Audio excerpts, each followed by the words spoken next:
It was 6 in the morning. I got a knock on my door, a really loud knock, and I thought it was my dad who had locked himself out or something.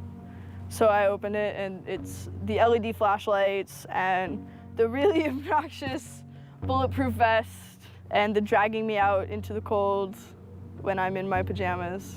That was not fun.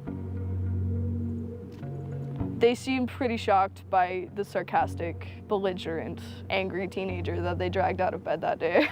I don't know if it's just that I was 19 or that I was a girl, but they didn't expect this.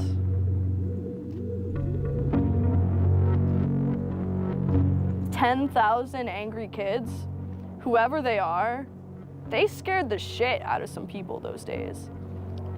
They scared the shit out of the powers that be. And that's why this is being investigated. That's why I'm under indictment. That's it. Because between the days of December 6th and December 10th, 10,000 angry people proved to the government that their regulations, their ideas, their view of PayPal, their view of WikiLeaks, their view of the Afghan war and Egypt and Tunisia and Libya, it didn't fucking matter. Their opinion no longer mattered because someone was out on the internet kicking ass. The computer hacker group Anonymous is claiming tonight that it took down the website of the Federal Appeals Court in San Francisco this afternoon. They took down Senate.gov servers, they've taken down HB Gary. Sony's claiming they did $150 million worth of damage. So many confidential files that tonight, because of these hackers, can be in the hands of anyone. Visa, MasterCard, the PayPal situation. The criminals who hacked into Sarah Palin's private email. The Church of Scientology says Anonymous is a cyber terrorist group of religious bigots. Anonymous and this other group called Lulz Sec. They seem to be wanting to prove a point. Anonymous kind of was like the big, strong, buff kid who had low self-esteem. And then all of a sudden punched somebody in the face and was like, holy shit, I'm really strong. And Anonymous calls itself the final boss of the internet. And sometimes it proves to be really fucking true. If you are going to violate the freedoms of the internet, you certainly better watch the fuck out. They are kind of the rude boys of activism. There's a real rough edge to them, which I think also is one reason why they garner so much love and hate from people, too. They represent a certain sort of chaotic freedom. Individual, young, nameless, faceless folks are having geopolitical impact. I mean, it's both exhilarating to realize that and terrifying to realize that.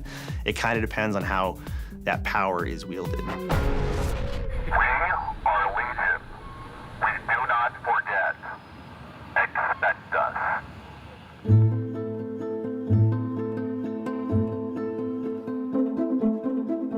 We stand for freedom. We stand for freedom of speech, the power of the people, the ability for them to protest against the government, to right wrongs. No censorship, especially online, but also in real life.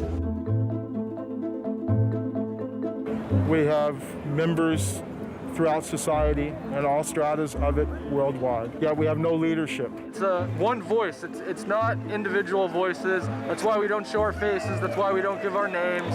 We're speaking as one, and it's a collective. Good timing. I would love to live in a country where the government fears its citizens and not the other way around. But right now, plenty of anonymous actors are in hiding because of fear of reprisals by the government. I've been called many things. There's unpatriotic. That we're just a bunch of children sitting in our parents' basement. I got called a terrorist sympathizer. We've been called kids, we've been called cyberbullies, we've been called hooligans, and, you know, sometimes those words aren't entirely unfair, but this is a serious political movement. No one, you know, in the general public really seems to get it. What they don't seem to get is that the ability for Anonymous to be everything and anything is its power. Anonymous is a series of relationships. Hundreds and hundreds of people who are very active in it and who have varying skill sets and who have varying issues they want to advance and who are collaborating in different ways each day. They're a little bit like a prism or kaleidoscope. They've got many different facets and many different sides. Of course, when you spend enough time with them, you start to get a sort of feel or texture that's not just random, right? Yet it's very multifaceted, very rich, which does span from the quite lighthearted to the very, very serious.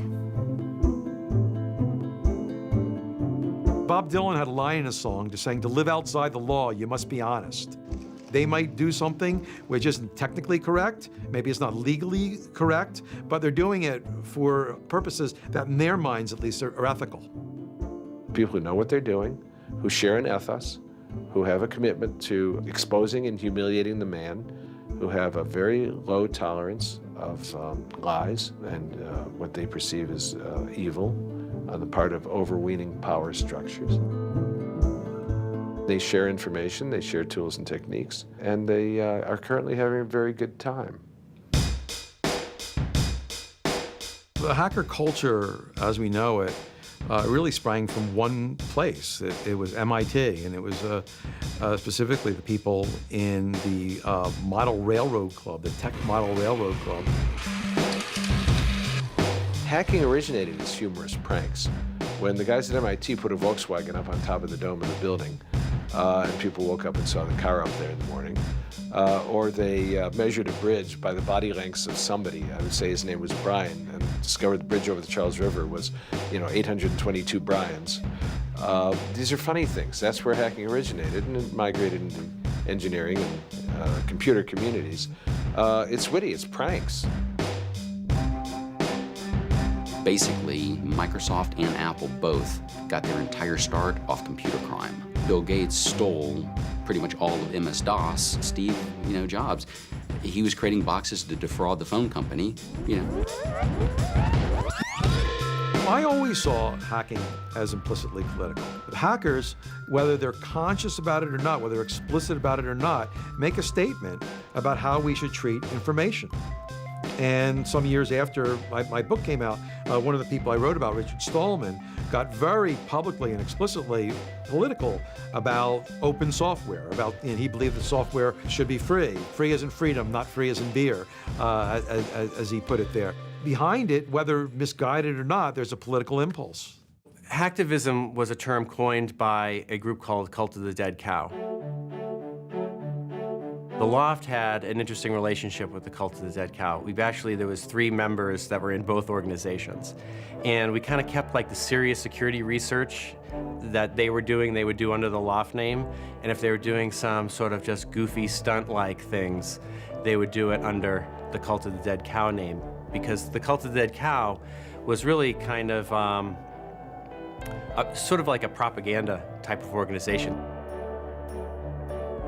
They had a guy who was the minister of propaganda. They're kind of merry pranksters. Like everything they did was completely over the top. They would dress up like Mr. T sometimes. They would do rap songs at DEF CON, like a rap performance. One of the guys there, I think his name was T-Fish, short for Tweety Fish, coined the term hacktivism because he saw one of the things his group was doing, which he called hacktivism, was writing software that people in other countries could use to communicate securely, even if their government was spying on them. So the principle was really, it was freedom of expression. It was everyone should have access to the internet. Everyone should be able to communicate and get their message out on the internet. Even more important in countries where there was repressive regimes, that if you said something against the regime, they would come and take you away and you weren't saying it anymore. A good place to start are with what has often been called virtual sit-ins, which use the tactic of a denial of service attack.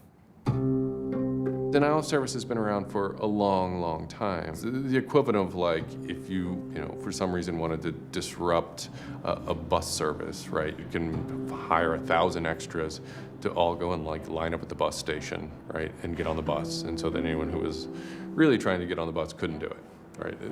It's as simple as that. When you stop trying to visit, website goes back up, no permanent damage. And this tactic has been used by a number of different groups. Probably the most famous is the Electronic Disturbance Theater. Another really interesting case happened in Germany, where a group of activists got together who wanted to protest the fact that the airline Lufthansa were using their planes to deport immigrants, and they would take down the site. And in fact, eventually the German courts ruled that this was a legitimate form of protest. From airport security to subway bag checks, there's no question it's a new world post 9/11. It's worse now for humans post 9/11 because intrusion and surveillance, which is always going to be misused by those who can misuse it, has created a different kind of society in which freedom to move unobserved is a privilege only of the rich. Privacy is a privilege only of the rich. Hackers see the technology giving them sanction to buy that privileged exclusion as well. Intrinsic to the technology is the power to self-transcend and get out of the hump of the bell curve and move forward to a par with the masters of society and do battle with them on an equal level playing field. That's activism. Anonymous grew out of what's known as 4chan. And essentially, this is just a website where people can upload images and you don't actually give your name. It's just sort of anonymous. When you look at 4chan, you're often surprised because it looks like a site from like 1995 or something. The idea is very simple. You post a comment and you post a picture. And you can post under your name or anonymously. And it's separated into boards about particular topics. So there's topic on anime, there's topic on weaponry. There's like a 4chan board for origami, and you just upload interesting pictures of origami. And then there was a group called the B board, which essentially was for like anything goes. The first time anybody goes on B, it's kind of an instant revulsion. Because there's never a time that you go on there where you don't see something horrible. That instantly puts off a lot of people. The idea is post something that can never be unseen. Half of the posts on B are there specifically to make people not want to come back to B. Have you ever read Lord of the Flies? 4chan, and especially B, is Lord of the Flies. Except some of them aren't 16 anymore, they're just allowed to act 16. It's what you get when people are allowed to express themselves with absolutely no restrictions whatsoever. It's the kind of sum of human imagination when people can get together and think together without any limits or parameters. It's the most vile, disgusting, and funny thing on the internet.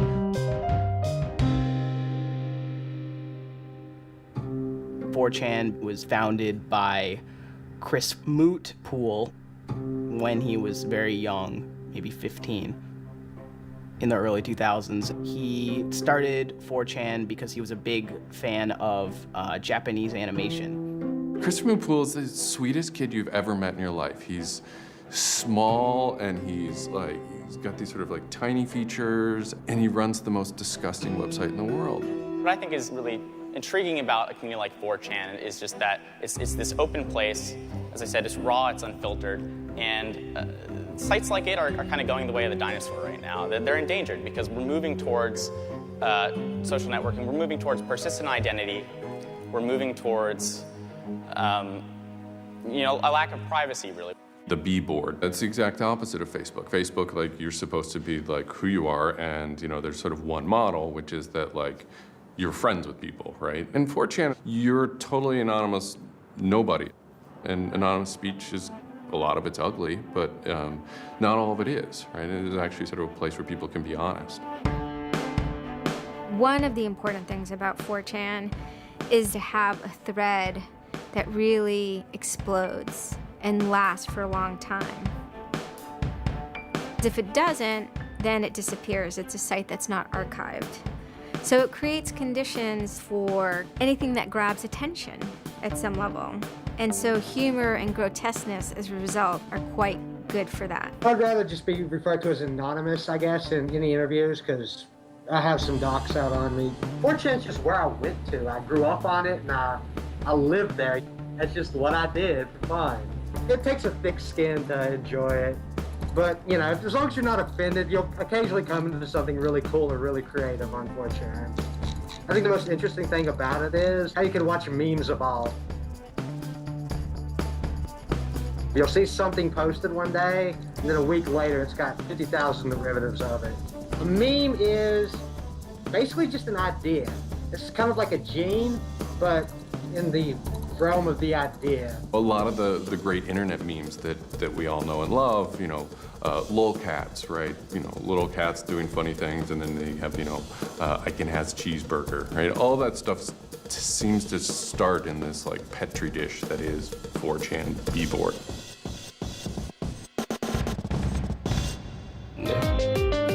Say it publicly and your insane chocolate rain. Name any meme from the last about 6 years, and I'll bet you either in its first posting ever was on 4chan, or at least one of its earliest revisions that became what it was on 4chan. I can see the food situation is so we'll be on our way. It's basically the best breeding ground for internet culture, as far as I'm concerned. With your neighborhood insurance rates, chocolate rain. 4chan is also very known for acts of trolling. Trolling is a fucking art. Trolling is getting the person you're talking to get as pissed off as they possibly can, and for no reason except for your own enjoyment. Maybe you're trying to illustrate a point, but it's mostly for your own enjoyment. For them, it's funny that like people think the internet is serious business. And if people think the internet is serious business, it's a troll's job to make their life terrible. The idea of Anonymous came initially as a joke.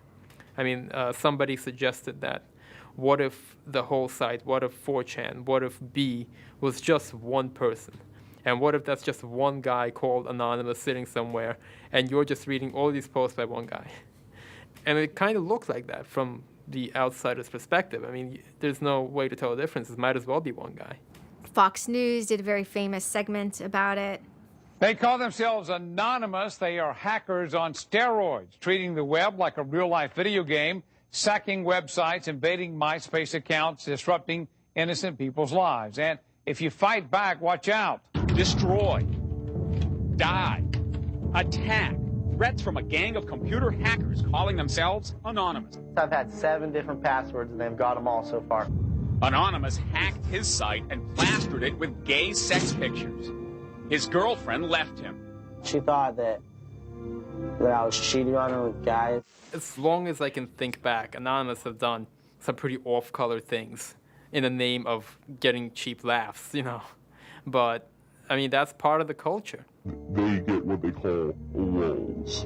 Lulz is a corruption of LOL, which stands for laugh out loud. Anonymous gets big lulz from pulling random pranks. For example, messing with online children's games like Habbo Hotel. Habbo Hotel was this online community where you had an avatar and you walked around and talked to other people. It was kind of like an early version of, you know, World of Warcraft or Second Life or any of those virtual worlds. What the people on B did was invade Habbo Hotel, created, you know, thousands of avatars. They all had this one uniform of a black guy with a big afro wearing a black suit. And so there would be thousands of these people, black guys, black suit, you know, huge afro, walking around this world, and they would do things like form a swastika out of themselves. And I think that was a real landmark because it was when they were able to see that, you know, they can use their numbers to do something really interesting and really disruptive. So we blocked the entrance to their pool, and that just pissed them off so fucking much.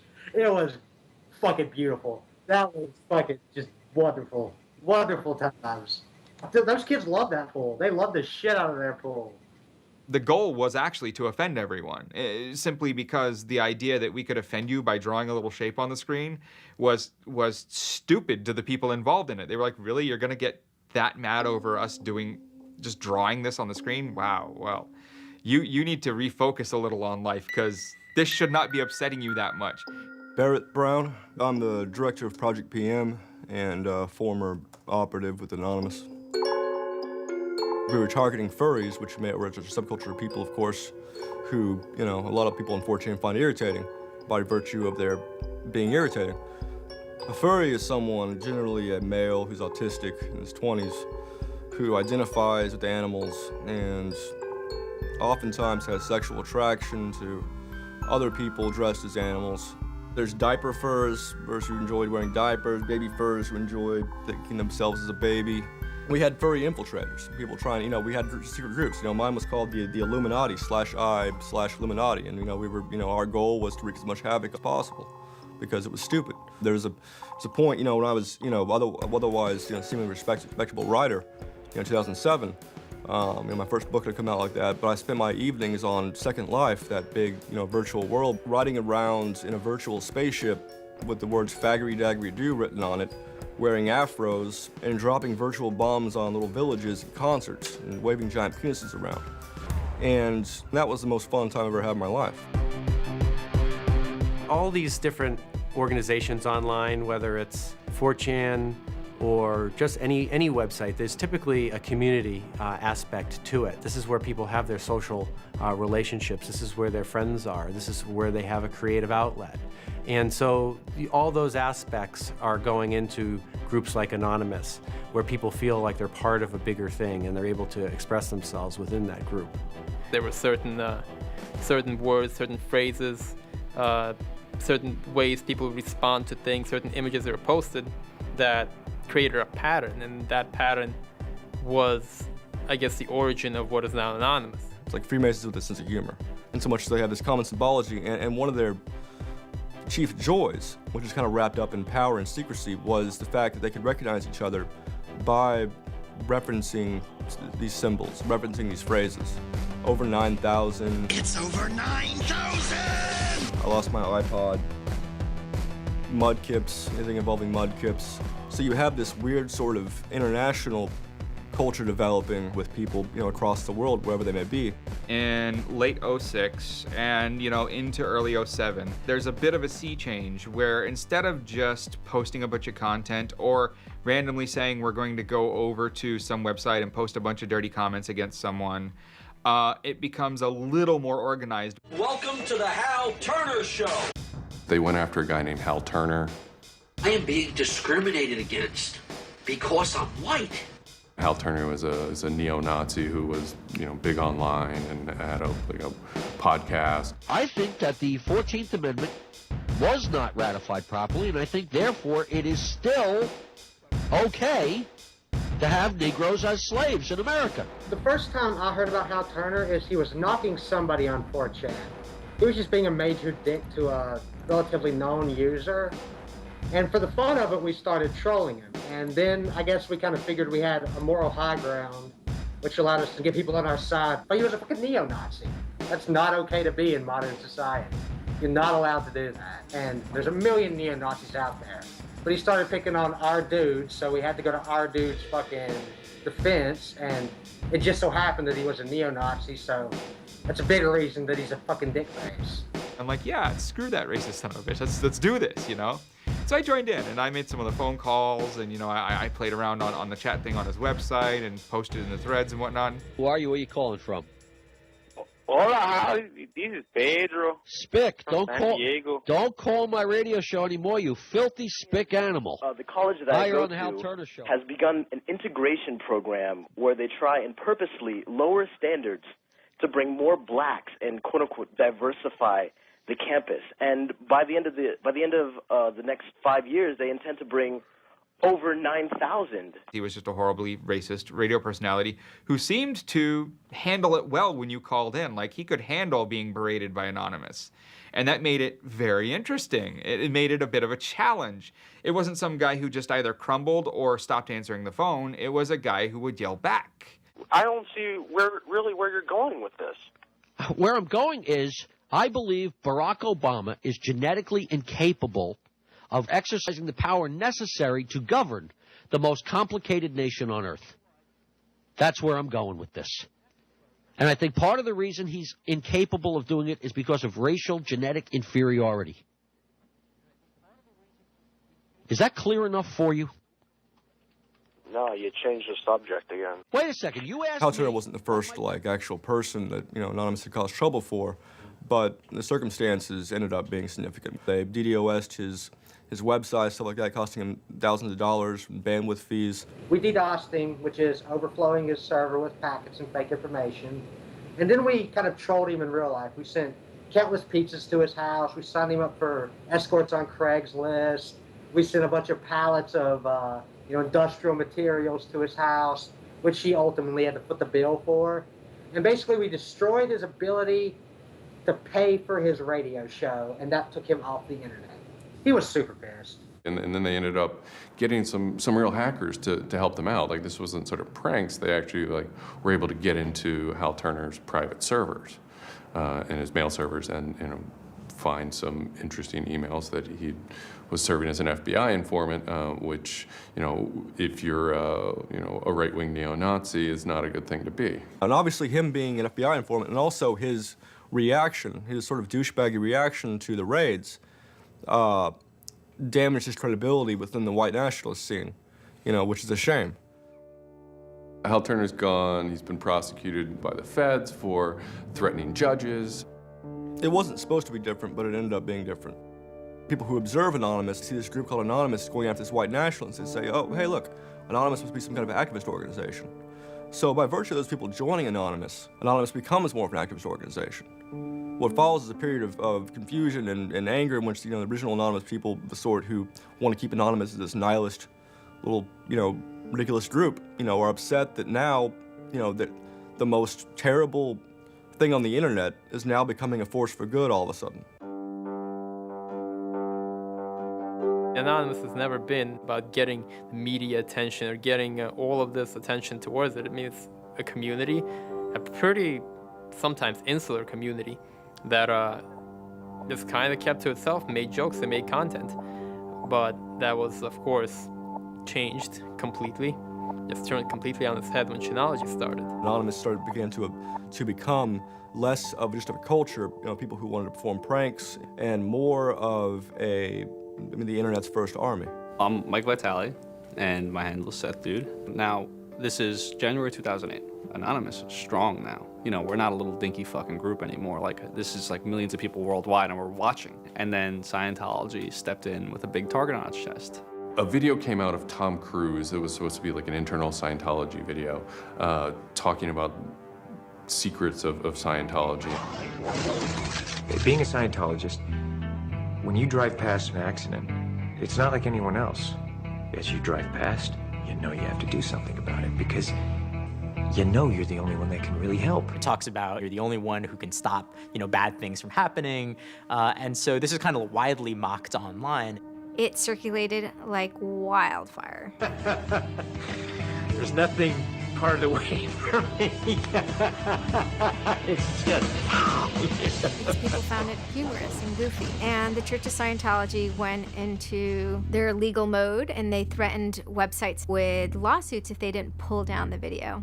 Instantly, the Scientologists post a DMCA, Digital Millennium Copyright Act. And this is a way that if you own content, you can go to video sites, upload sites, and have your content pulled when someone uploads it illegally. So Scientology's always at odds with the internet, always trying to legally bully people out of fucking them over on the internet. They always did that. And then here they are trying again, but you know what? Anonymous saw that, and they said, oh, you guys just fucked around badly. You're trying to censor our internet. Are you trying to take a joke away from Anonymous? You don't do that. What these people did, in this case, these Greg Hausch and these other people, was they decided, we can probably harness Anonymous in this case and target Scientology. A few Anons, a few people on 4chan posted, hey, we should grab that video and post it on a few other sites. And I was one of the people in that thread talking about it. And we got the original source of the video by reaching out to the person behind the accounts and everything. We start posting it. The surprising thing was how fast they were DMCAing them on every site. It looked to us like they must have direct contact with the lawyers and the team who actually pulls videos at all of these sites. It was minutes and these things were falling down. And we're like, holy crap, that's messed up. What followed was this term called the Barbra Streisand effect. And this video as they're attempting to suppress it, went everywhere. Like, everywhere you look on the internet, you were gonna stumble upon this video. Actually, Gawker, the site that I work for, was, I think, the first one to put it on the website, and we got in a huge legal battle with Scientology, who wanted us to take it down.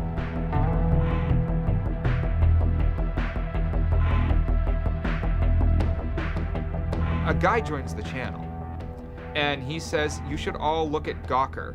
So we go over to Gawker, and the strangest thing has happened. This big media company had the video up on their front page and basically had a comment underneath of it that stated very clearly that the FBI would have to come take their servers to get this video taken down, that they were sick of this abuse that was going on. That made us think, what have we gotten ourselves mixed up in here? Scientology is an interesting target because in some ways it's the perfect inversion of what geeks and hackers value. At so many different levels: science fiction, intellectual property, discourses of freedom, science and technology. It's very proprietary, it's closed. And so in some ways, if you had something like a cultural inversion machine and you stuck geeks and hackers in there, you'd get something that looks a lot like Scientology. So it's quite offensive, and there's a real pleasure in attacking your perfect nemesis. We're just such polar opposites, with them being secretive and us hating secrets, and them being so inclusive and us being, anybody could say they're anonymous, and most importantly, how fucking self-important they were. They thought they were fucking untouchable. They thought that they were like their own little church mafia and shit, And Anonymous will, it's like a play toy now. We're gonna make you guys look stupid as shit. What really kind of dared us and set us off about Scientology is specifically the treatment of their critics. Anybody who says anything bad about Scientology is automatically some sort of criminal, some sort of crazy person, a drug addict. It's just that kind of mentality, that kind of, like, if anybody says anything bad about you, we're gonna fuck you over in the worst possible way.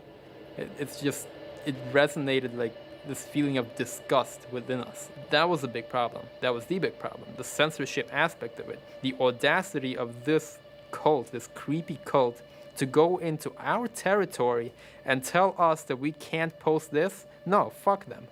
No, it's not gonna happen.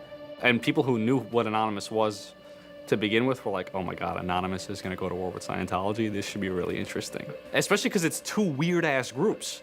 I mean, I've been an Anon for a long fucking time. I know Anonymous is really strange. They're weird, and the stuff we like is weird, and it's really not mainstream at all. Now you have Scientology, also really weird. A lot of crazy shit goes down. Anybody on the outside who's seeing this is going, let's watch these two retards fight. Like, both their pants are gonna fall down, they're gonna triple, and it's gonna hurt everybody, and it's gonna be hysterical. And what happened was all these people who were geared up, the infrastructure was built to war with other Anons, said, you know what, fuck it. Everybody's gonna get together and pound the fuck out of Scientology. And then that's when 4chan kind of reared into action, really reared into action. And they started to troll the Church of Scientology. And this took the form of pranking the Dianetics hotline, ordering pizzas. Every fax number we get, we're sharing them all. Every number we get, we send black pieces of paper on a loop until we sold their ink. I go to call them on the phone and it's busy.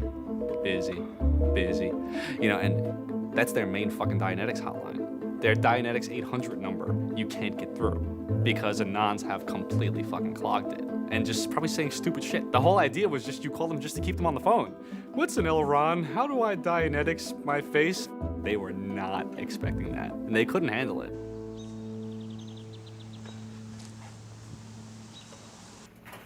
I'm Brian Mettenbrink. I always liked anything technical, mechanical, anything sciencey, really. Computers do what you tell them to. They don't all of a sudden start doing weird stuff, and if they do, it's probably your fault. And I always like that, they're perfect, really, in a way.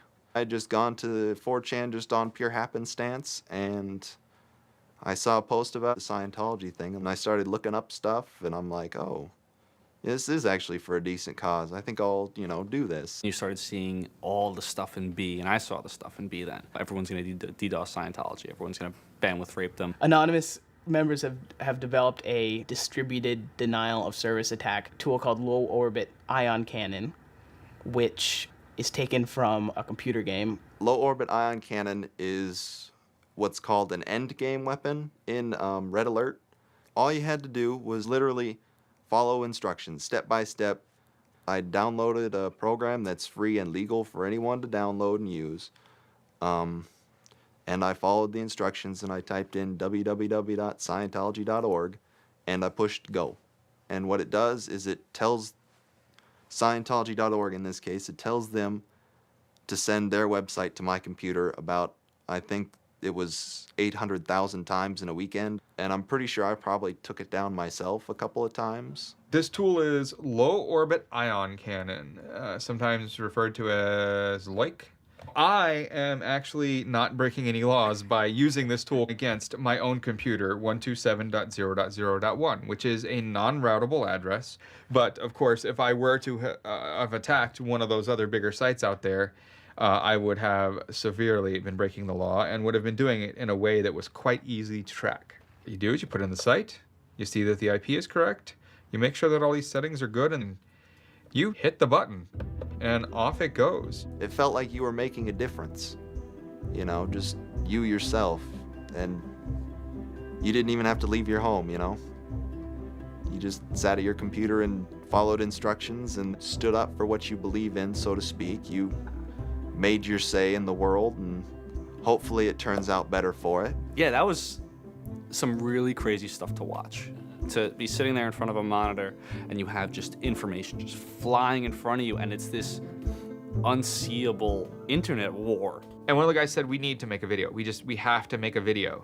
Hello, leaders of Scientology. We are Anonymous. When the video came out on January 21st, that was one of the first times that Anonymous as a culture started referring to itself as Anonymous as a movement, and declared that it was going to take down and destroy the Church of Scientology. That video probably changed everything. Knowledge is free. We are Anonymous. We are Legion. We do not forgive. We do not forget. Expect us. It basically looked like if a computer was going to tell you that he was going to beat the shit out of you, this is what it would look like. That one video, you really galvanized that moment of innovation. That's exactly like with that video, internet activism as it's known today was born. What the video was saying was, it's over. You're not going to be able to follow people back to their house anymore with impunity. You're not going to be able to just issue a cease and desist letter to any reporter who wants to write some shit about you that you don't like. You know, that's done with. Every time you do that, Anonymous is going to hit you harder. So we made a video named Call to Arms that said, we're going to the streets. Every major city of the world has a Scientology building. Be very wary of the 10th of February. Anonymous invites you to join us in an act of solidarity. Anonymous invites you to take up the banner of free speech, of human rights, of family and freedom. Join us in protest outside of Scientology centers worldwide. And you just see this consensus forming that it's going to happen. So we made the third video, the code of conduct. Don't bring weapons. Dress accordingly. Cover your faces, because they will try and find out who you are and screw with your life. Rule number 17. Cover your face. This will prevent your identification from videos taken by hostiles. Scientology has a history of harassing, stalking, and just generally doing horrible things to its critics. So people needed a way to hide their identities. A lot of people had very legitimate fears. They don't want to be followed home. They don't want to be stalked. They don't want to put their families and themselves in danger. Everyone was going, well, we're going to wear masks. What's the only fucking mask that we all already know or have a joke about? And it's the Guy Fawkes mask. You see the movie V for Vendetta, you know, the ending scene where everyone's wearing the Guy Fawkes mask. That is very reminiscent of what Anonymous thinks Anonymous is.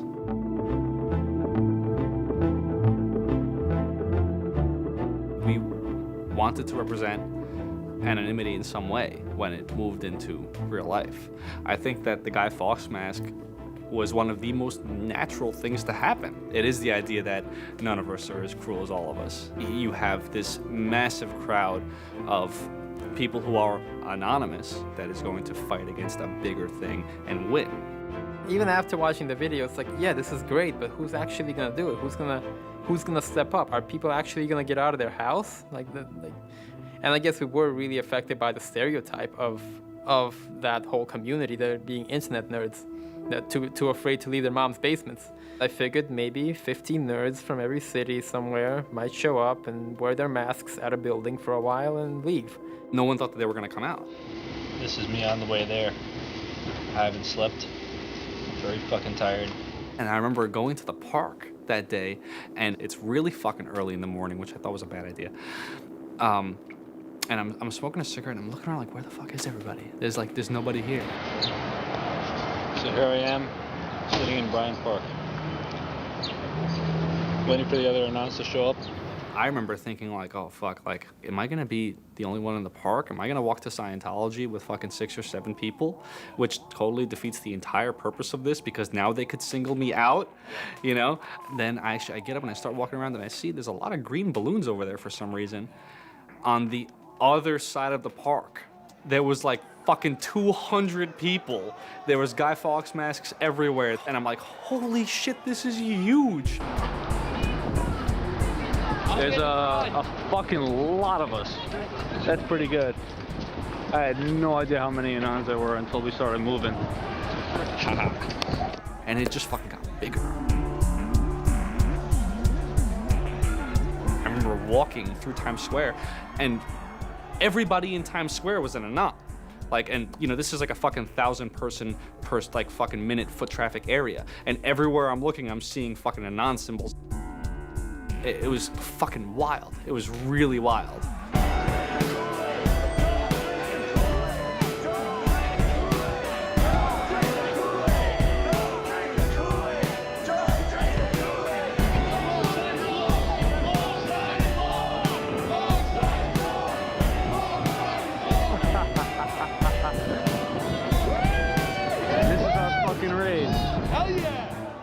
So we start getting numbers in. And Sydney, we're thinking that it's going to be 50 people. And before 10 a.m., before even time, there's already 50 people there. And there's still streams of people walking down the streets. A couple hours into it, you know, because I didn't go to bed until 1 in the morning, you know, you're looking at Sydney as, wow, there's 250 people in Sydney. The cops are estimating higher than that for their reports. What just happened? Adelaide, Perth, and Melbourne happened. And, you know, over 200 at each of them. We nearly broke 1,000 leaving Australia. Now, the next protest was Tel Aviv, which had actually gotten its first Scientology building a week before this. There were Palestinians and Israelis at this protest, both holding their flags. And at one point, they actually switched flags and held up each other's flags and whatnot. It was awesome to see. I call our guy in London, Britanon, and I say, hey, what's going on there? And he's like, did you just get out of bed? I said, yeah, I haven't even turned on the computer. I just figured I'd call you. And he said, we've got 600 people, and the cops are really, really mad at me. All the major cities were having hundreds of people come out. It's massive. Clearwater had like 300 people. I don't think anyone beat out LA. I think LA had over 1,000 people. We are Legion!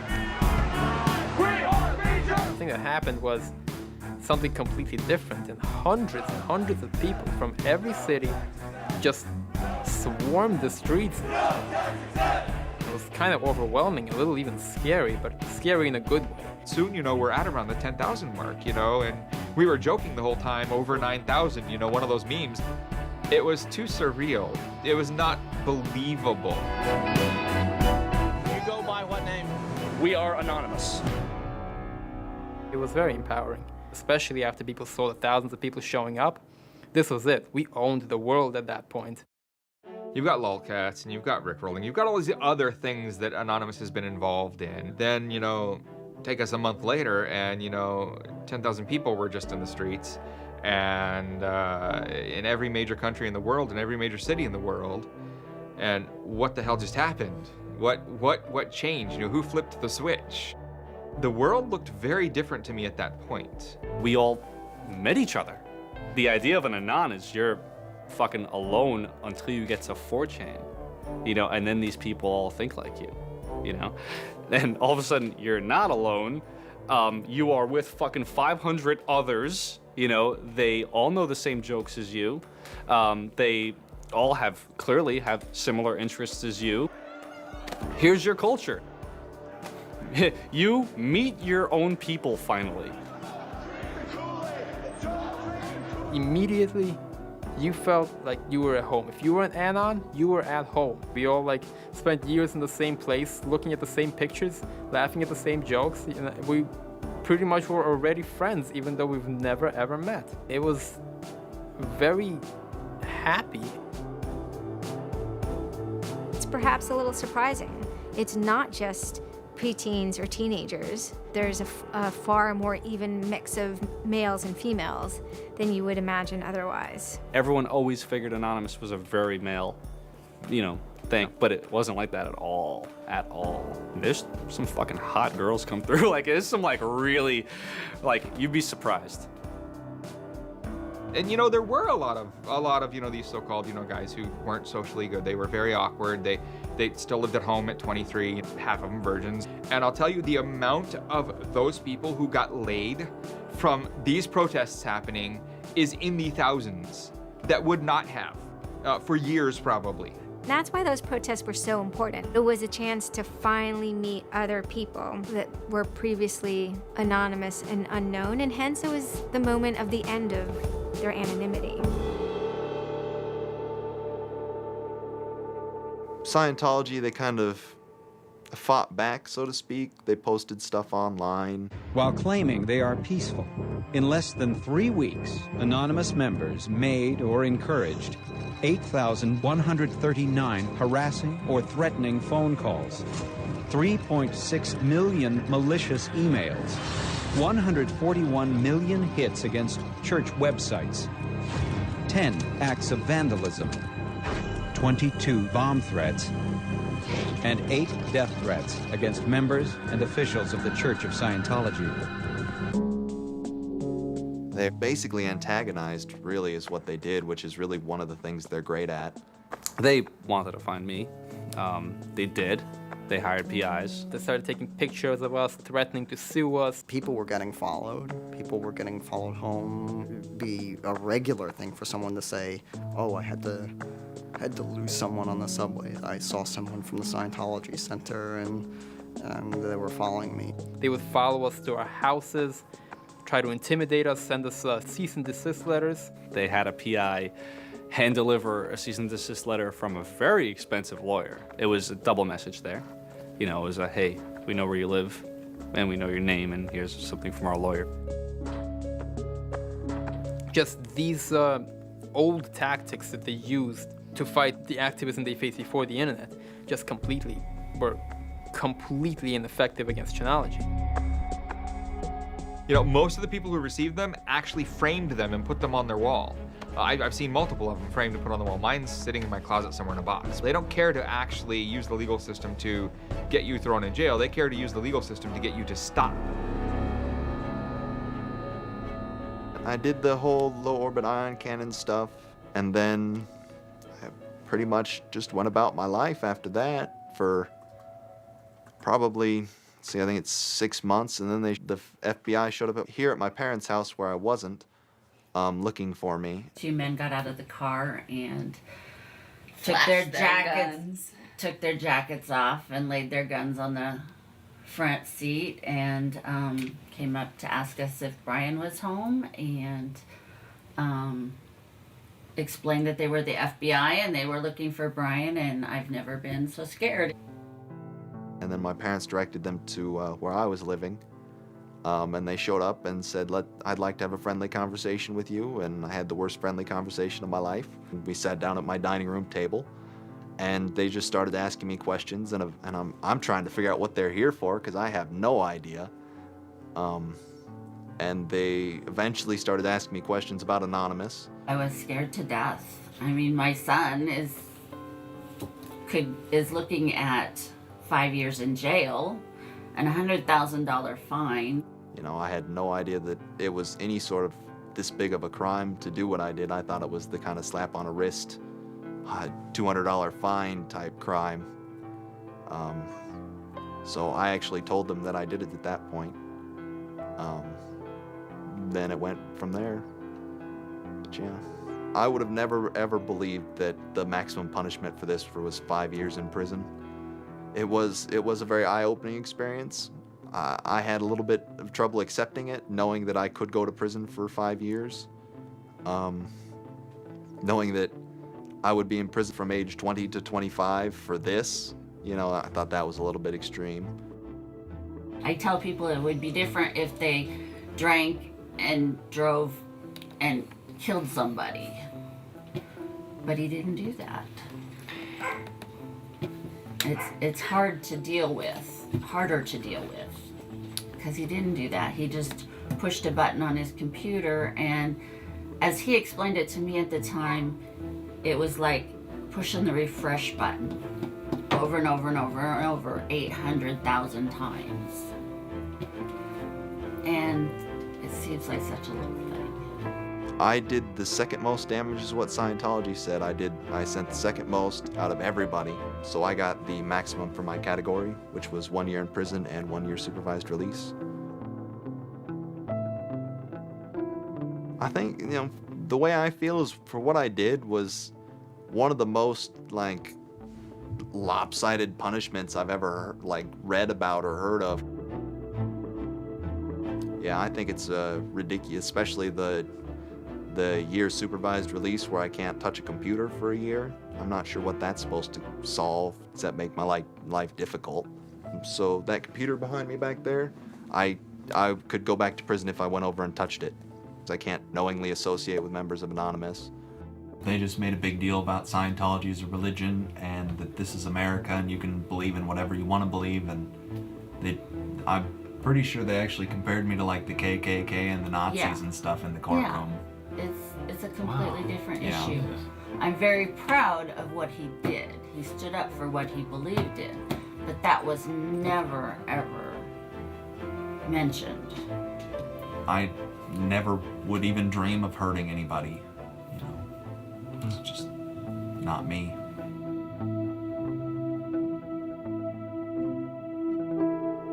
Prior to Anonymous, critics of the church still had to be very, very careful because of the aggressive lawsuits that were launched against academics, journalists, and other critics. I would say that era is over.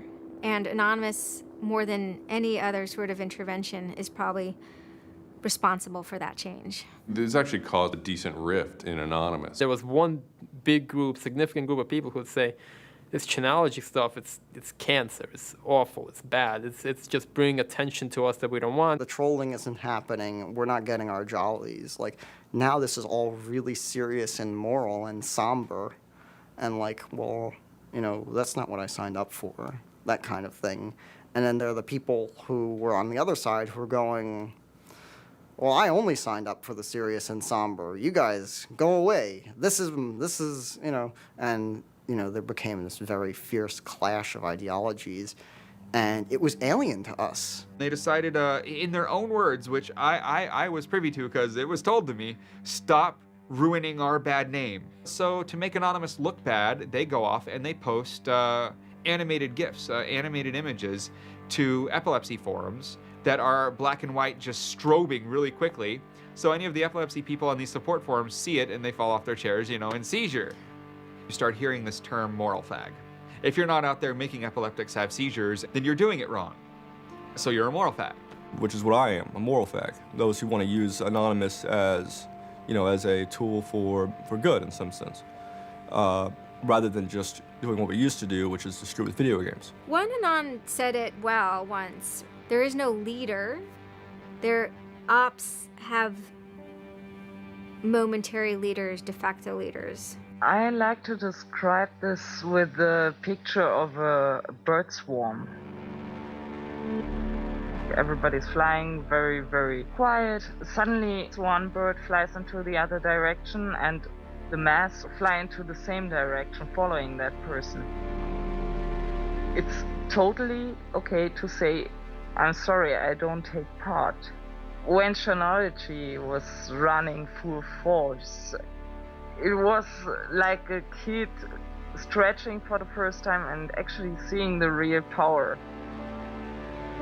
It's the teenage period, actually, trying, Operation Pitstorm.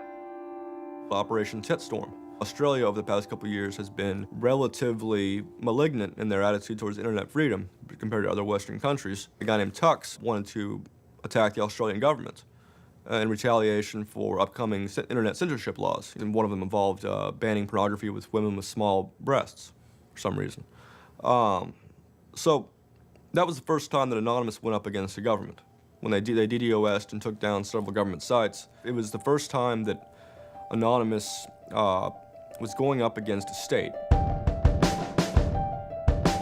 If you had asked me all throughout 2008 and most of 2009, is the politics of Anonymous always going to be sutured and hinged to the Church of Scientology? I would have said yes.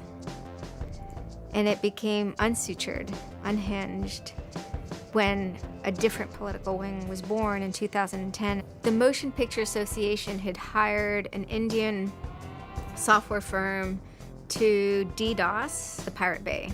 And Anonymous, coming out of 4chan, DDoS, the Motion Picture Association of America, as well as then other groups like the Recording Industry Association. It angered people for a lot of different reasons. I mean, obviously one of the reasons was that they were attempting to censor the internet. Another of the reasons, though, was that, you know, people in Anonymous had been arrested before for taking part in such attacks. Say on the Church of Scientology and other targets that there had been before. I think there was a big sense of the hypocrisy in it. This was the moment a kind of networked kind of architecture was born, where there was a different node that was unrelated. Some people crossed over, and they were connected by aesthetics and by ethics, and yet this was a different ship that was sailing.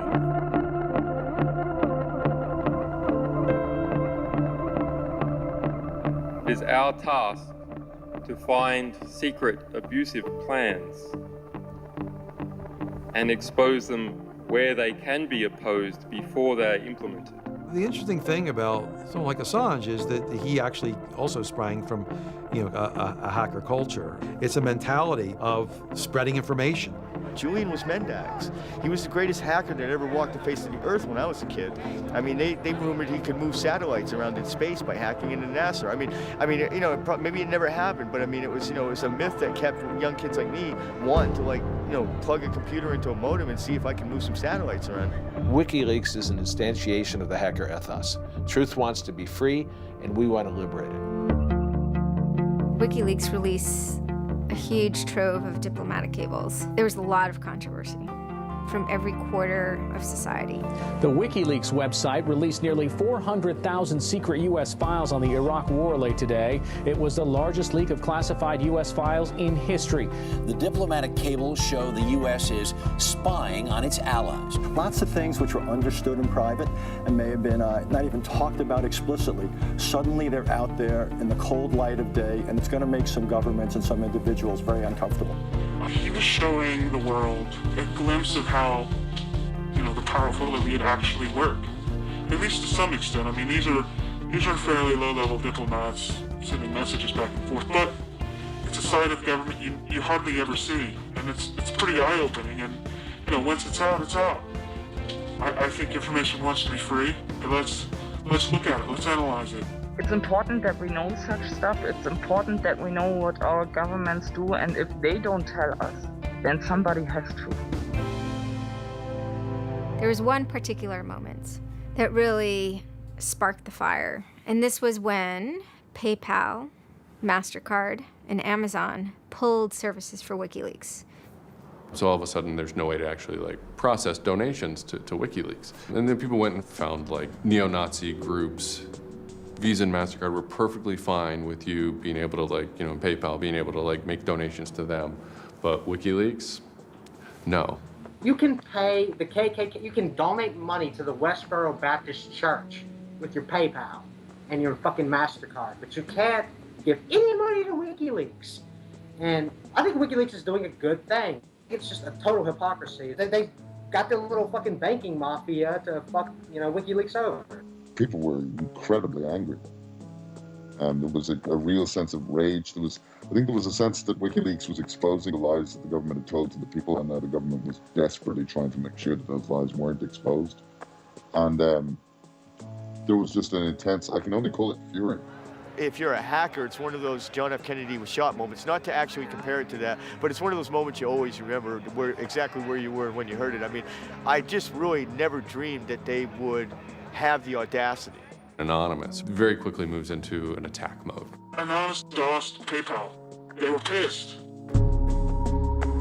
Cyber protests, sit-ins, however you want to look at it. DDoS is a tool that is a big giant, it's like driving a finish nail in with a sledgehammer.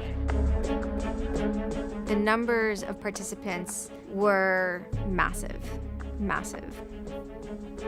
And they managed over the course of a couple of days to disable the websites of MasterCard and PayPal.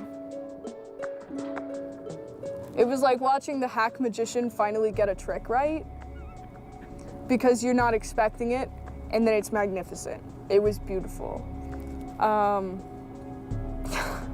Because what you had is people finally stood up for something. How long has it been since we had a huge, really relevant protest? I'm not talking Tea Party, I want to bring my guns in public. I'm talking 10,000 angry people said this is not right, and I want to do something about it. Soon after, January 2nd, I believe, WikiLeaks was blocked in Tunisia. And Anonymous got wind of that.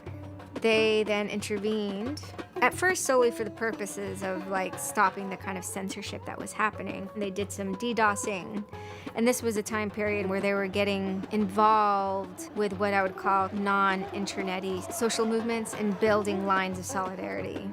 My name's Pete Fine. You can call me an internaut or a hacktivist. Telecomics is an ad hoc cluster of volunteer net activists who have spent much of the last year trying to keep the internet running in the Middle East. During that time, we saw the Tunisian government not only censoring and filtering the internet, but also doing some kind of technical trickery to steal people's Facebook passwords and delete their posts and see who was posting what and, you know, fake posts, stuff like that. Some Tunisian hackers came to us. They were members of Anonymous, and I didn't even know we had members of Anonymous in Tunisia, so it was a shock to me. And they had they had the keys to some parts of the kingdom, so to speak, when it came to the dictator in Tunisia. We went in on behalf of those Tunisian Anons, and we helped them get that and extract it, and then it went to WikiLeaks. The Tunisians overthrew Ben Ali, who was kind of a repressive dictator. A revolution that was facilitated by the internet, by Facebook and by Twitter. Not caused by it. I mean, 50 years of dictatorship has caused the Arab Spring. But the internet has certainly been helping. There's a video where they are thanking us for being involved, holding up a map saying we were the only one who stood by their side.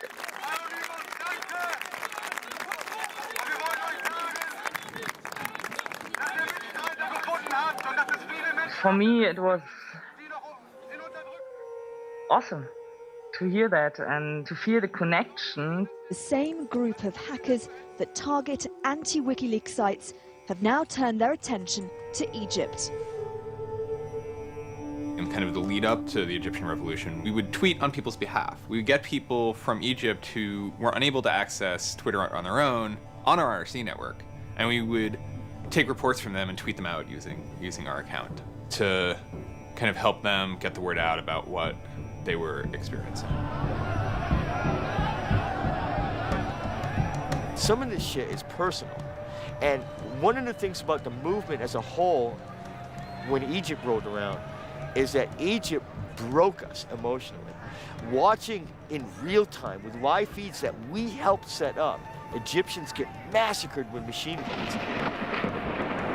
It was different, and I have never in cyber activism wept before. It's never bothered me like that. It's never been able to touch me the way Egypt touched me. It was fucked up that we were watching people killed for no reason other than leaving their homes, that these people had every right to freedom, that they had every right to choose their government. And then January 27th, January 28th rolls around, and the Egyptian government starts shutting down the internet. I mean, just for the whole country. The whole country. There's this fantastic traffic graph that you can see the traffic coming out of Egypt, and it looks like, you know, like this. And it goes like that. Just totally stops. And we were just shocked. I mean, we were just like, what the fuck? Like, what the fuck? To think that a country would completely cut itself off as much as it was able to from the outside world was pretty unthinkable.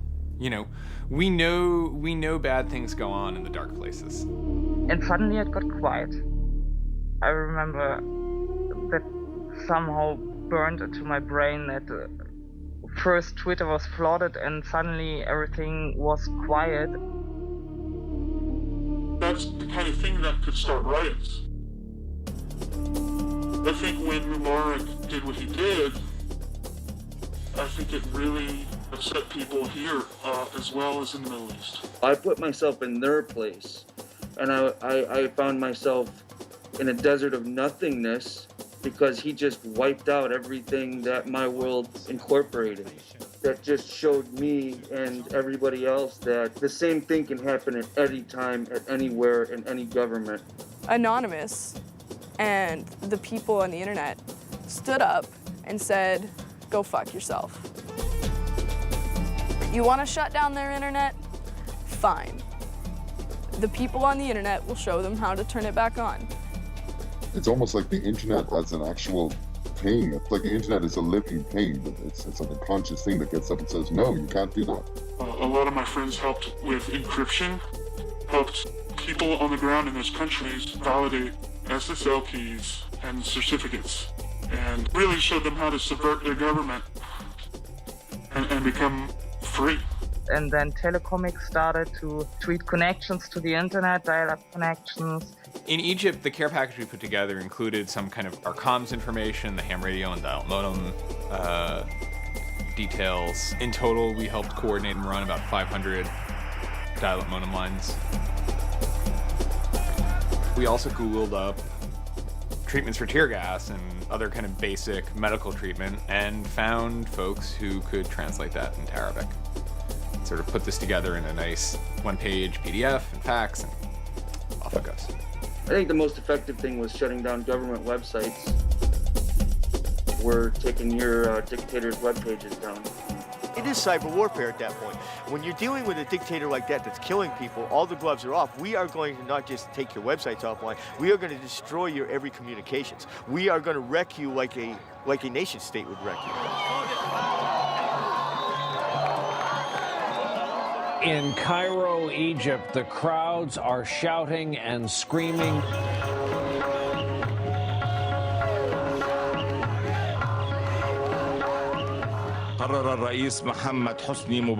President Hosni Mubarak has decided to step down from the office of President of the Republic.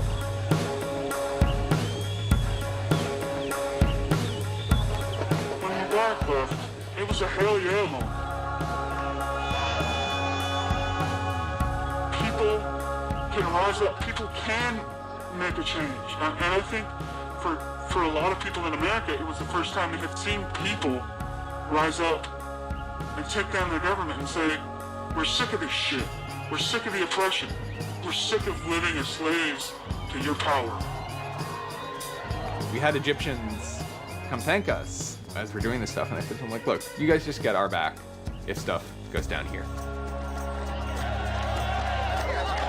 Although it was awesome and it was one part we were fighting for me it was quite clear that it's not the end of the story. That it's not suddenly changing into rainbows and 9 cats or whatever, but that we now have to watch even more. The FBI is now investigating Anonymous, a loose collection of rogue, tech-savvy hackers credited with bringing down the websites of MasterCard and Visa last December. So there were 40 raids back then. They seized computers, cell phones, and those kind of technical apparatus, sometimes including from, in the case of, a 19-year-old girl lived with her family, it took her parents' stuff too. There's always been a sort of cat and mouse dynamic, not just in relation to the feds, but also to these sort of groups that have appointed themselves as guardians of the Republic. And there's groups called like Backtrace Security, which is made up of a couple of deranged people who, I think for personal reasons, have grievances against Anonymous. I've been threatened by people who are former Secret Service agents who now run private security companies. Suddenly, on February 5th, a Financial Times article comes out that we all see. It's quoting this guy named Aaron Barr, who's the CEO of HP Gary Federal, which is an intelligence contractor.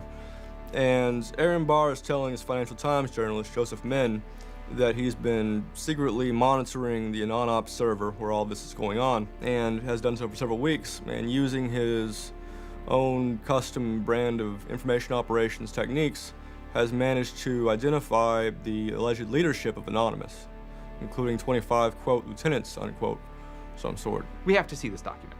Everyone wants to know. We don't need to destroy him. We don't need to destroy his company. We just need to see the document, and we'll decide what comes next after looking at the document. So they get it. It was unbelievably easy to get into that network. And my name was on there as a screen name, and Greg Hausch was listed there by a screen name. The fact of the matter is, what he told Financial Times was everything he told them was demonstrably untrue, and very much hilariously so. He had to be shut up. It had to be proven to the world that this guy was a retard and that his information was in no way valid. Now, to put that in hacker terms, Anonymous is a hornet's nest. And Barr said, I'm going to stick my penis in that thing. In a mere 24 hours, he was owned, pwned completely by a small group of participants who basically went on a hacking rampage. Faster than you can say, get these hornets off my penis. Anonymous took down Barr's website, stole his emails, deleted the company's backup data, trashed his Twitter account, and remotely wiped his iPad. And he had just reached the Hammam High level on Angry Birds. The HB Gary hack brought about 70,000 emails. Probably the most important ones had to do with a proposal that HB Gary had already formulated. It was packaged up as a nice PowerPoint presentation, kind of act as privatized agent provocateurs, where they were going to discredit WikiLeaks. HB Gary was proposing submitting fake documents to WikiLeaks, and then when discovered as fake, the error could be called out and it would discredit WikiLeaks. Right. So, so there's a lot of specifics that I can't talk about. So let me try to answer that though in a general sense. Well, first of all, it's probably no surprise to anybody. I'm not a big fan of WikiLeaks. I think that the broad purpose of trying to get as much information, proprietary or classified information for the government, expose that, is an extremely destructive and dangerous purpose. As Julian Assange had a few months before noted that they had information on a major bank showing wrongdoing, and Bank of America somehow knew it was them. And the proposals involved for Bank of America and the WikiLeaks problem, they entailed conducting information war on WikiLeaks and its supporters, creating dissension within WikiLeaks, DDoS attacks. You also wanted to launch cyber attacks on WikiLeaks infrastructure to get information on document submitters. Well, one thing I guess I want to make sure is clear is, you know, none of those activities had actually occurred. You know, in business, there's, you know, when you start proposing or thinking about an idea, there's a brainstorming phase. And somebody says, well, what if, you know, what could we do? What's theoretically possible? Well, still, this was an idea. This was proposed. This was something that you thought about. Right. They also wanted to go on a campaign kind of targeting Glenn Greenwald, who's a reporter for Salon, who's an outspoken kind of critic of the government and supporter of WikiLeaks. It seems like you're trying to attack a journalist here. Yeah, and I don't want to talk too much more about Glenn Greenwald, but other than, you know, what I previously said is, you know, there was never an intent to attack journalists, not on my part. You know, nor I guess I should say I should generalize that and to say that, you know, I would never just outwardly attack a journalist, other than if I felt that there was a journalist in my mind that was acting unethically. That, you know, that is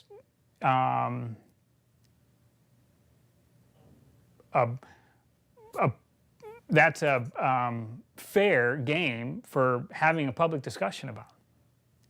They were walking a very fine ethical line at points, and in many cases, the mass opinion is, no, they stepped well past it. I will not support broad theft of information released to the public, because that's nothing but destructive. if somebody has information that's been stolen from them, and whether or not WikiLeaks encouraged the theft of that, or whether or not it was just put in their lap, still they're threatening to release the information that is the private property of another organization.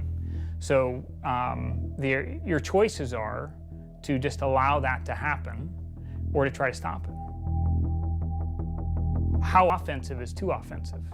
We've certainly seen a lot of strategy coming out of governments across the world now saying, publicly admitting that they need to develop better offensive strategies in cybersecurity, because defense as a whole, it isn't enough. It never is enough. Some of the most important things that have had the most far-reaching influence and have been the most important in terms of what's been discovered, not just by Anonymous, but by the media in the aftermath, is the result of hacking. That information can't be obtained by the traditional journalistic process, or it can't be obtained or won't be obtained by a congressional committee or a federal oversight committee. For the most part, that information has to be, obtained by hackers. After this had happened, although only a small number of people had participated, the collective mood was exuberance within Anonymous. It was a kind of moment of the lulls being recharged, which people were excited about because people felt like the lulls had been running low during the Middle Eastern protests. And so it was a moment of great triumphalism within Anonymous. Anonymous is currently targeting Sony's website. We are doing this because Sony is currently suing people for making features the PlayStation originally had available to the public. It started off as a denial of service attacks, but then someone really broke into the PlayStation network and stole all the user accounts and all the credit card information. Sony has confirmed that hackers broke into its PlayStation network, exposing the personal information of up to 77 million users worldwide. Anonymous basically bent Sony over and had their way with them, and the consumers were the ones that also got hurt in the process. 2 months of people not being able to use the PlayStations, that actually had real hardcore end-user impact. If they break into a site and they pull back customer information, do they really need to disclose 100,000 customers? No. What they're doing could be done a lot better. And when I say better, I mean better for the end user, for the customers, while still making a point. And then, kind of seemingly out of the blue, there was something by the name LulzSec that sailed into the seas. Well, LulzSec, it's sort of a group of a couple people, mostly from Anonymous, who, large part, were the same people who hacked HB Gary. And they decided to form this little group and just carry on operations sort of outside the purview of Anonymous for a while. They hacked whatever they wanted, they released whatever they wanted. It's almost like they had no rules. They just said, this is what we're gonna do. We're gonna stir up the cart, we're gonna make some trouble, we're gonna make some waves. And they did. What they did was they put on a play. Not high arts, not lowbrow either. It wasn't particularly, let's just say, grotesque. Their symbol was a kind of cartoon caricature of the Monopoly man with a monocle and a cigarette. There was a lot of iconography of boats and ships, pirate motifs, and then, of course, a cat. Chaos and mayhem. Right now, it's probably one of the right things to do.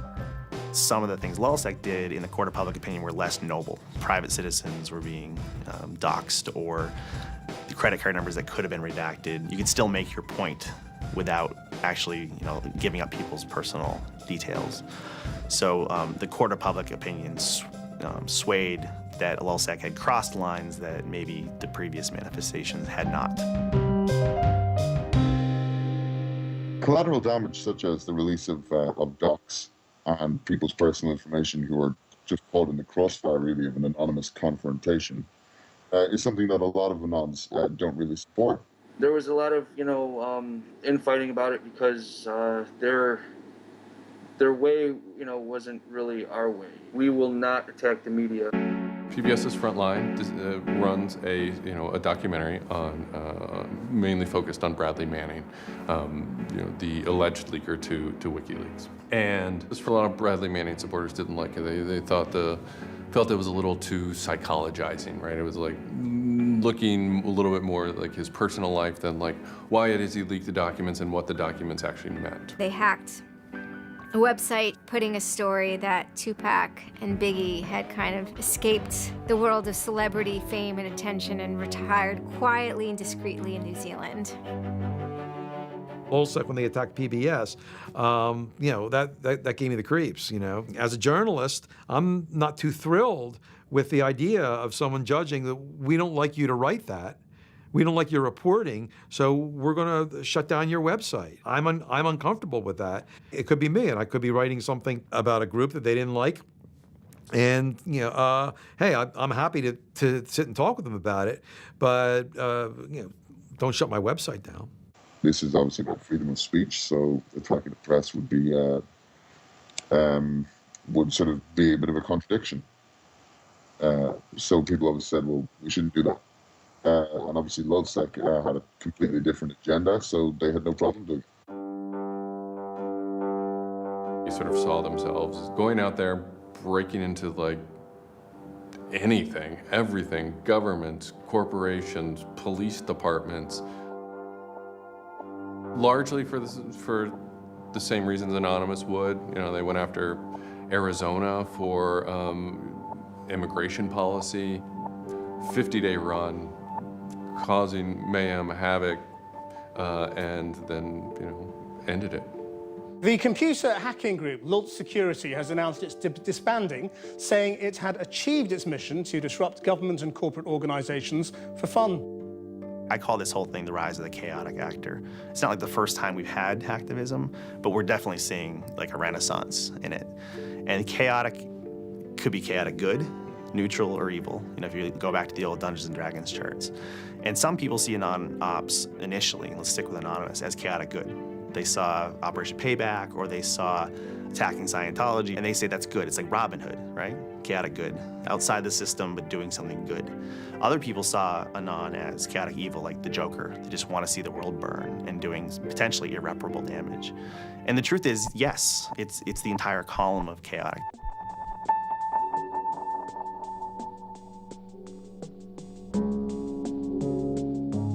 "16 people were arrested today, but dozens of FBI agents targeted alleged members of the loose-knit hacking group. Armed with search warrants, agents hit 6 homes in New York, along with locations across the country. The people arrested yesterday were suspected of attacking PayPal's website after the company shut off payments to WikiLeaks. Defenders of the hackers say they're merely engaged in civil protest, but FBI officials worry the disruptive cyber attacks could move in a more dangerous direction. So the FBI shows up at 6 in the morning, and it was really obnoxious. And I remember being frustrated and angry because there was nothing that I had done that would have justified an FBI search warrant. They came and guns blazing and all this other good stuff, busted down the door. I immediately just dropped down to the floor, 180, didn't want nothing. I wasn't trying to fight nobody. Theory of the case is they were, you know, they flooded, quote unquote, a number of people flooded access to PayPal, thereby creating economic distress to a protected corporation. End of story. This is not a case involving identity theft, involving outing emails, involving violating privilege, involving theft of services, involving, you know, shutting down business. It is a pure case of internet or cyber sit-ins. I think when Barack Obama gets on television and says, flood the switchboard, shut down the Republicans, send the message, that's legal. And even if you accept what the theory of this prosecution is, it's no different. This is an electronic sit-in at its finest. If you're a pedophile, the average is 11 years. If you're a computer hacker, the average is 15. And I think that's ridiculous. So, yeah. I mean, no, that's ridiculous. I mean, you can go molest children and get less of a sentence than you would for breaking into someone's phone. Even if you accept what the government is saying is true, what is important is that people are participating in the process. It is very much the process.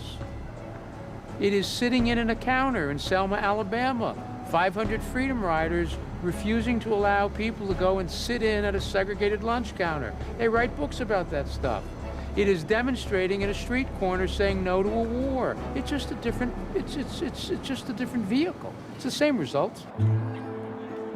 For 9 months I ran from my indictment, but they busted me. I went to jail, I bonded out, and then I held a news conference, you know, because as risky as that was and against my lawyer's advice, I wanted the world to know some fucking things about what's going on. I didn't want the feds to have the only voice in the dialogue. This document alleges that I am the notorious hacker activist known to the world as Commander X. I am Commander X. The indictment further alleges that I am in association with the global internet freedom movement known as Anonymous. And I say yes, I am immensely proud, humbled to the core, to be a part of the idea called Anonymous. You know, I would never compare myself to people like Gandhi or Dr. Martin Luther King, but they were one person, and they were willing to go out and change the world. And their messages live on every day, through everybody. And to not take the chance of having something like that to do is foolish. I only wish we had 50 million Mercedes. I feel a lot more comfortable as a guy getting towards the tail end of his career if there were more Mercedes. There's always going to be legal consequence when you decide to break the law. That comes with the territory. And it would be naive not to expect that. The question is whether the punishment will be proportional to the crime. And I suspect it might not be. People will be watching very closely to see how these cases proceed, on what grounds, and whether there's any room during the trials to think, especially of the denial of service attacks, as a legitimate form of protest. So much of our lives are now configured, at least in part, on the internet, so we better start thinking about how we claim parts of the internet as spaces that we can also protest in. This is the point in history at which you decide whether or not protesting is possible online. You can stand up and you can say freedom of speech extends to online. We have the right to not be monitored by our government because of our opinions. It's up to you. You're in the position of Huck Finn. Do you remember Huck Finn at the end of the book?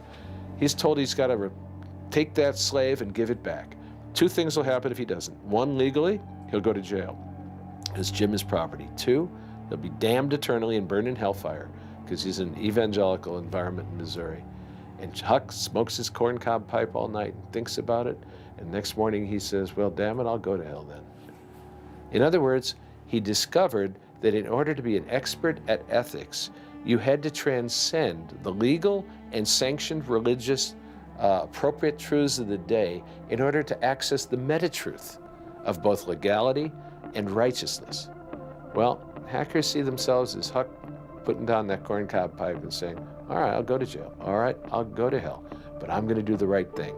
I suppose the question you really want to ask is, would I do it again? And honestly, after thinking about it, I felt that I did what was right. I had a belief, I still do, that what I did was the right thing, and hopefully someone got some good out of it. You know, I'd love to think that maybe I stopped someone from joining a cult. You know, probably wouldn't tell on myself next time, but you know, I don't think I would have changed a single thing other than the whole talking to the FBI thing. Just that little Yeah, just the little detail that kind of changed everything. Yeah. I'm angry. Occasionally I have small breakdown moments of terror,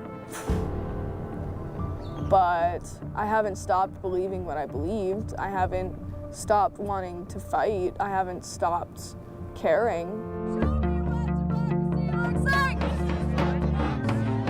Show me what democracy looks like!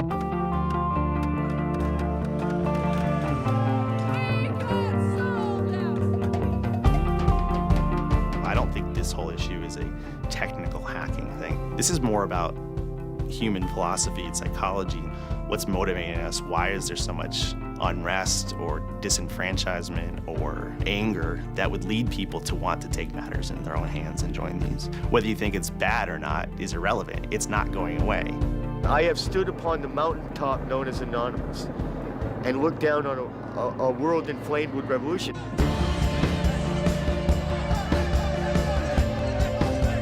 What can you say? Your spine tingles when you're at the cusp of history. When you're surfing, the waves of history, your spine tingles. There's a lot of people in Anonymous who feel very deeply and very sincerely about their contribution towards democracy around the world. And I think that's one of the main things that I'm most proud of about Anonymous. There are things that I'm not proud of about Anonymous, but we stand against censorship and we stand against oppressive governments, even our own. It's a very noble thing.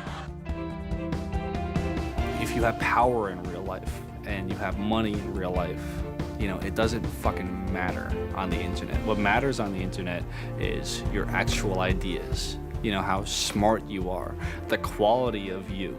And when certain organizations that, they want to extend their real life power onto the internet, it's not gonna fucking take because of Anonymous. And history teaches us that change simply doesn't come with flowers. It doesn't work. If they say I'm a criminal, damn, well, then I will be one. Anonymous is an evolving thing. It's like a phoenix. It might occasionally catch fire and burn to the ground, but it'll be reborn from ashes. It'll be reborn stronger.